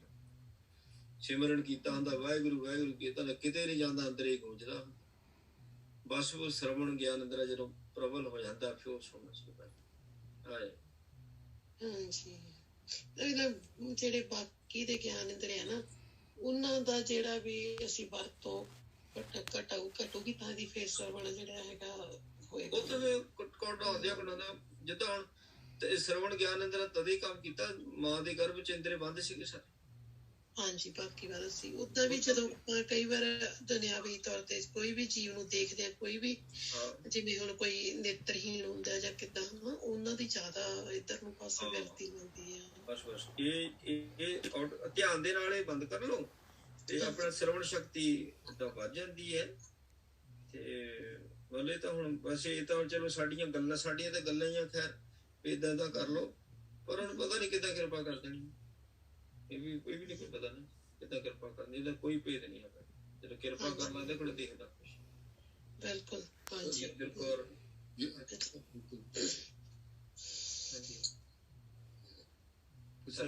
ਸਾਹਿਬ ਤੁਸੀਂ ਦੱਸੋ। ਹਾਂਜੀ ਅੱਛਾ ਜੀ। ਅਗਰ ਜਿਹੜੀ ਨਾ ਆਪਣੀ ਪੰਕਤੀ ਆ, ਜਿਹੜਾ ਦਾਵਾ ਅਗਨ, ਜਿਵੇਂ ਮਤਲਬ ਅੱਗ ਦੀ ਜੰਗਲ ਵਾਂਗ ਸਾਰੇ ਸੰਸਾਰ ਦੇ ਵਿੱਚ ਵੀ ਸਾਰੀ ਮਾਇਆ ਦੀ ਅੱਗ ਦੇ ਵਿੱਚ ਸਾਰੇ ਜਿਹੜੇ ਸੜ ਰਹੇ ਹੈ। ਬਿਲਕੁਲ। ਤੇ ਇਹ ਵੀ ਫਿਰ ਆਪਣੇ ਇਹ ਜਿਹੜਾ ਭਗਤ ਹੈ ਉਹ ਪ੍ਰਮਾਤਮਾ ਬਾਰੇ ਕਹਿੰਦਾ ਵੀ ਮਤਲਬ ਸਾਰੇ ਸੜ ਹੀ ਰਹੇ ਸੀ, ਤੇ ਪਰ ਐਸਾ ਪ੍ਰਮਾਤਮਾ ਦਾ ਸਮਰੱਥ ਜਿਹੜਾ ਪ੍ਰਮਾਤਮਾ ਹੈ, ਉਹਦਾ ਮੈਂ ਦੱਸ ਨਹੀਂ ਸਕਦਾ ਕਿ ਜਿਹਨੇ ਤਾਂ ਕਿ ਕਹੀ ਨਾ ਜੇ ਅੱਗੇ ਫਿਰ ਸਾਰਾ ਪ੍ਰਮਾਤਮਾ ਦੇ ਬਾਰੇ ਦੱਸੇ ਵੀ ਇਹ ਮਾਇਆ ਦੀ ਸੰਸਾਰ ਦੇ ਮਾਇਆ ਦੀ ਅੱਗ ਦੇ ਵਿੱਚੋਂ ਮੈਂ ਸਾਫ਼ ਨਿਕਲ ਗਿਆ ਹੈ ਨਾ। ਹਰਿਆ ਬੂਟਾ ਬਚ ਗਿਆ। ਆਪਦੇ ਬਾਰੇ ਫਿਰ ਦੱਸਦਾ ਜੀ ਭਗਤ। ਹਾਂਜੀ, ਆਪਣੇ ਬਾਰੇ ਵੀ ਉਹ ਤਾਂ ਬਾਕੀ ਤਾਂ ਏਦਾਂ ਫਰੀਦ ਸਾਹਿਬ ਨੇ ਕਹਿ ਦਿੱਤਾ ਨਾ ਵੀ ਸਾਈਂ ਮੇਰੇ ਚੰਗਾ ਕੀਤਾ, ਨਹੀਂ ਤਾਂ ਹਮ ਵੀ ਦੱਜਾ ਜਾਏਗਾ। ਹਾਂਜੀ, ਮੈਂ ਤਾਂ ਬਚ ਗਿਆ, ਨਹੀਂ ਤਾਂ ਦੁਨੀਆ ਤੇ ਗੁੱਜੀ ਭਾ ਸੀ, ਗੁੱਜੀ ਦੁੱਖ ਵੀ ਆ ਗਿਆ ਦੁਨੀਆ ਸਾਰੀ। ਇਹ ਐਕਸਪੀਰੀਅੰਸ ਕਰਨੇ ਭਗਤ ਵੇਲੇ ਇੰਨਾ ਜ਼ਿਆਦਾ ਔਖਾ ਸੀ, ਤੇ ਪਰਮਾਤਮਾ ਦੀ ਕਾਬਲੀਅਤ ਮੈਂ ਕਹਿ ਨਹੀਂ ਸਕਦਾ ਜਿਹਨੇ ਮੈਨੂੰ ਬਿਲਕੁਲ ਬਚਾ ਲਿਆ, ਜਦ ਸਗੋਂ ਮੈਨੂੰ ਹੋਰ ਪਵਿੱਤਰ ਕਰਤਾ। ਮੈਨੂੰ ਸਗੋਂ ਮੈਂ ਹੋਰ ਪਵਿੱਤਰ ਹੋ ਗਿਆ, ਨਿਰਮਲ ਬਣ ਗਿਆ, ਹੋਰ ਮੇਰੀ ਬੁੱਧੀ ਨਿਰਮਲ ਬਣ ਗਈ। ਹਾਂ, ਏਦਾਂ ਹੋ ਗਈ ਜੀ, ਏਦਾਂ ਹੀ ਬਣਦੀ ਹੈ ਜਿਹੜੀ ਜੀ। ਹੁਣ ਪਤਾ ਨਹੀਂ, ਇਹ ਤਾਂ ਖੈਰ ਚਲੋ ਜਿੱਦਾਂ ਬਾਣੀ ਚੱਲਦੀ ਹੈ ਸੱਚੇ ਪਾਤਸ਼ਾਹ ਜੀ ਦੀ, ਤੇ ਆਪਾਂ ਕੋਸ਼ਿਸ਼ ਕਰਦੇ ਸਾਰੇ ਜਾਣੇ ਕਿ ਏਦਾਂ ਬਣੀ ਗੱਲ, ਤੇ ਪਰ ਪਤਾ ਨਹੀਂ ਉਹਨੇ ਕਿੱਦਾਂ ਕਿਤੇ ਕਿਹੜੀ ਕਿਰਪਾ ਕਦੋਂ ਕਰ ਦੇਣੀ, ਇਹਦੇ ਬਾਰੇ ਤਾਂ ਹੈ ਹੀ ਕੋਈ, ਇਹਦੇ ਬਾਰੇ ਤਾਂ ਕੋਈ ਵਿਖਿਆ ਨਹੀਂ। ਤੇ ਭਾਈ ਸਾਹਿਬ, ਜਿਸ ਤਰ੍ਹਾਂ ਬੀਬੀਆਂ ਨੇ ਪ੍ਰਸ਼ਨ ਕੀਤਾ ਹੈ, ਜਿਹੜਾ ਸਰਵਣ ਦੇ ਬਾਰੇ ਜਿਹਦਾ ਜਵਾਬ ਦਿੱਤਾ ਤੁਸੀਂ, ਮੇਰਾ ਮਤਲਬ ਇਹ ਕਹਿੰਦਾ ਹੈ ਕਿ ਜਿੰਨੇ ਵੀ 5 ਗਿਆਨ ਇੰਦਰੇ ਨੇ, ਉਹਨਾਂ ਸਾਰਿਆਂ ਨੂੰ ਜਿਹੜਾ ਹੈ ਤੁਸੀਂ ਜਦੋਂ ਬੰਦ ਕਰਦੇ ਹੋ ਤਾਂ ਤੁਸੀਂ ਅਗਾਂਹ ਦੀ ਤੁਹਾਡੀ ਗੇਮ ਸ਼ੁਰੂ ਹੁੰਦੀ ਹੈ। ਇਹ ਮੇਰਾ ਸਰਵਣ ਦਾ ਨਹੀਂ ਗਾ, ਤੁਹਾਨੂੰ ਵੇਖਣ ਦਾ, ਸੁਣਨ ਦਾ, ਜੋ ਮਤਲਬ 5 ਗਿਆਨ ਇੰਦਰੇ ਨੇ, ਉਹਨਾਂ ਸਾਰਿਆਂ ਨੂੰ ਤੁਹਾਨੂੰ ਮਤਲਬ ਉਹਨਾਂ ਦੇ ਗੁਰੂ ਮਹਾਰਾਜ ਦੀ ਮਿਹਰ ਦੇ ਨਾਲ ਹੀ ਹੈ, ਉਹਨਾਂ ਦੀ ਕਿਰਪਾ ਦੇ ਨਾਲ ਹੀ ਹੋਣਾ ਹੈ। ਔਰ ਜਦੋਂ ਉਹ ਹੁਣੇ ਨੇ, ਉਹ ਮੇਰਾ ਸਰਵਣ ਨਹੀਂ ਆ, ਉਹ ਸਾਰੇ ਹੀ ਗਿਆਨ ਇੰਦਰੇ ਜਿਹੜੇ ਨੇ ਉਹਨਾਂ ਤੇ ਕਿਰਪਾ ਹੋਣੀ ਹੈ, ਤਾਂ ਹੀ ਉਹ ਤੁਹਾਡੇ ਜਿਹੜਾ ਸੰਸਾਰਕ ਜਿਹੜੀ ਚੀਜ਼ ਹੈ ਉਹ ਤੋਂ ਪਰਾਂ ਹੋਵੋਗੇ, ਤੇ ਦਿਵ ਦ੍ਰਿਸ਼ਟੀ ਔਰ ਇਹ ਸਾਰੀ ਦੂਰਦਰਸ਼ੀ ਤੋਂ ਫਿਰ ਤੁਸੀਂ ਦਿਵ ਦ੍ਰਿਸ਼ਟੀ ਤੇ ਮਤਲਬ ਸਾਰਾ ਜਿਹੜੀ ਗੇਮ ਸ਼ੁਰੂ ਹੋਣੀ ਹੈ, ਉਹ ਤਾਂ ਉਦੋਂ ਹੀ ਸ਼ੁਰੂ ਹੋਣੀ ਹੈ ਜਦੋਂ ਇਹ ਪੰਜੇ ਗਿਆਨ ਇੰਦਰੀ ਜਿਹੜੇ ਨੇ ਉਹ ਬਿਲਕੁਲ ਉਹਨਾਂ ਨਾਲ ਸੁਣਨਾ ਜਾਂ ਉਹਨਾਂ ਦੇ ਜੋ ਐਕਸ਼ਨ ਨੇ ਉਹਨਾਂ ਨੂੰ ਬਿਲਕੁਲ ਦਰਕਰਾਰ ਕਰਕੇ ਫਿਰ ਤੁਸੀਂ ਦੂਜੇ ਪਾਸੇ ਚੱਲ ਪੈਣਾ। ਉਹੀ ਤਦੇ ਆਪਾਂ ਮਾਤਾ ਦੀ ਗੱਲ ਕੀਤੀ ਨਾ, ਉੱਥੇ ਸਾਡੇ ਗਿਆਨ ਇੰਦਰੀ ਜਿਹੜੇ ਬਿਲਕੁਲ ਬੰਦ ਹੁੰਦੇ ਆ ਜੀ ਜੀ ਜੀ। ਉੱਥੇ ਜਿਹੜੇ ਬਾਹਰਲੇ ਇਹ ਜਿਹੜਾ ਅੰਦਰਲਾ ਜਿਹੜਾ ਅੰਦਰਲੇ ਨੂੰ ਸਰਵਣ ਕਿਹਾ ਜਾਂਦਾ, ਜਿਹੜਾ ਅੰਦਰਲਾ ਗਿਆਨ ਅੰਦਰਲਾ ਸੁਰਤੀ ਕਹਿ ਲਓ, ਉਹਨੂੰ ਕੁਛ ਕਹਿ ਲਓ, ਓਕੇ ਸੁਰਤੀ, ਠੀਕ ਹੈ, ਉਹਨੂੰ ਸਰਵਣ ਕਹਿੰਦੇ ਆਪਾਂ। ਠੀਕ ਹੈ, ਠੀਕ ਹੈ ਜਦੋਂ ਬਾਹਰਲਾ ਉਹ ਕੰਨ ਹੋ ਗਏ ਉਹ ਵੀ ਬੰਦ ਕਰਨੇ ਪੈਂਦੇ, ਧਿਆਨ ਦੇ ਨਾਲ ਬੰਦ ਹੋ ਜਾਂਦੇ ਜੀ ਜੀ। ਧਿਆਨ ਚਾਬੀ ਹੈ ਇਹਨਾਂ ਦੀ, ਪੰਚਾ ਕਾਗੂ ਰੇਕ ਧਿਆਨ, ਮਾਸਟਰ ਕੀ ਹੈ ਜਿਹੜਾ ਧਿਆਨ ਹੈ। ਠੀਕ ਹੈ ਜੀ, ਕਰੀਏ ਵਾਹਿਗੁਰੂ ਜੀ।